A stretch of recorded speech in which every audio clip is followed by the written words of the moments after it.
YCP నాయకులందరూ షర్మిల కాళ్ళు కడిగి నెత్తిన చల్లుకోవాలని టీడీపీ మహిళా అధ్యక్షురాలు వంగల్పూడి అనిత సంచలన వ్యాఖ్యలు చేశారు.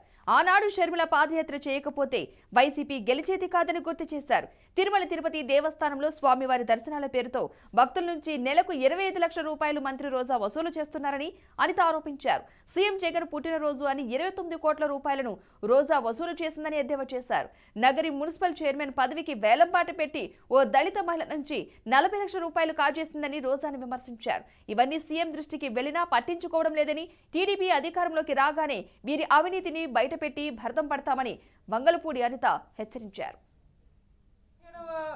వార్డు కౌన్సిలర్ అంట పాప నగరిలోని ఆవిడ ఒక దళిత మహిళ కౌన్సిలర్ కింద ఎన్నికైన తర్వాత మున్సిపల్ చైర్పర్సన్ చేస్తాను అని చెప్పి నమ్మబలికి ఆవిడ దగ్గర 70 లక్షలు డిమాండ్ చేసి ఓవరాల్ గా ఒక 40 లక్షలు తీసుకొని తర్వాత మళ్ళా ఇంకొక అదో వేలంపాట అనమాట.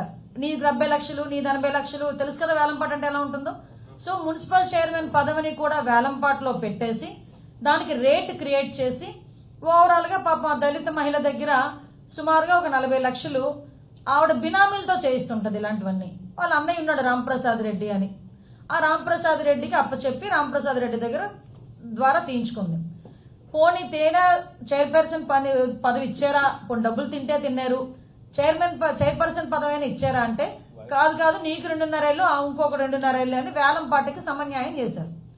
పోనీ తర్వాత అయినా 2.5 ఏళ్ళ తర్వాత అయినా ఇచ్చారా అంటే ఈ రోజుకి కూడా ఇవ్వకుండా ఒక దళిత మహిళ 40 లక్షలు 50 లక్షలు అప్పో వడ్డీలకు తీసుకొచ్చుకొని ఏదో చైర్పర్సన్ పదవి వస్తుంది కదా అని ఆశపడి నీ చేతిలోకి తీసుకెళ్లి ఒక 40 లక్షల రూపాయలు ఇస్తే తిరిగి ఇమ్మంటే దానికి కూడా బేరాలాడి ఆవిడని బెదిరించే పరిస్థితి తీసుకొస్తే కడుపు మండి ఈ రోజు ఆవిడ బయటకు వచ్చి సుమారుగా నాకు ఇలా అన్యాయం జరిగింది అని చెప్పి రోడ్డు మీదకి వచ్చి మాట్లాడే పరిస్థితి.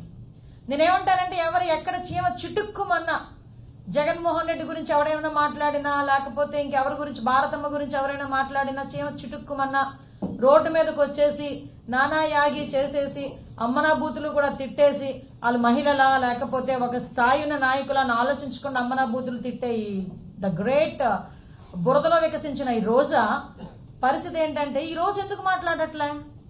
నిన్నో మొన్న నేను అసలు ఏంటి బ్యాక్గ్రౌండ్ అని నేను వెరిఫై చేశా. వెరిఫై చేస్తే వాళ్ళు ఒకరు క్లియర్ గా ఒక పెద్ద ఆవిడ అన్నాడనమాట, నగరి పొమ్మంటుందండి, జబర్దస్త్ రమ్మంటుందండి ఆవిడ్ని, అందుకే పాపం ఈ పరిస్థితి ఆవిడ ఇలా తయారైంది అని.